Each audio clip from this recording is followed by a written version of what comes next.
কিন্তু পাখির কন্ট্রোল, সেবা যত্ন, দেখাশোনা, নজর করা, ম্যানেজমেন্ট করা, এটার অর্থ কি জানেন? এটার অর্থ আপনার কোয়েল পাখির পায়ের নখ থেকে ঠোঁট পর্যন্ত দেখাশোনা করতে হবে।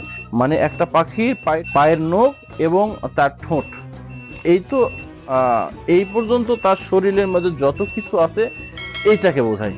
এবং আপনার যেই ঘরে রাখবেন সেই ঘরটা কেমন, পাখিটা থাকার মতো প্রসেস আছে কিনা, যদি না থেকে থাকে, যদি রাখার পর কোনো সমস্যা হয়, খেয়াল করে আলো বাতাস ঢোকানোর মতো, তারপর গ্যাস যাতে না হয়, তার বিছানা বেডগুলো পরিষ্কার রাখা, হ্যাঁ, এগুলা বোঝায়। আরো কি বোঝায়? পাখিকে যে তাপ দিবেন, বোর্ডার অবস্থায় যে তাপ দিবেন, এই তাপটা কন্ট্রোলের মধ্যে আছে কিনা, তাপটা বেশি হচ্ছে কি কম হচ্ছে, এগুলাকে বোঝায়। পাখিকে পানি, পাখিকে খাদ্য, কোন নিয়মে কোন খাদ্য কিভাবে কখন কোন কিভাবে দিতে হবে, এই সমস্ত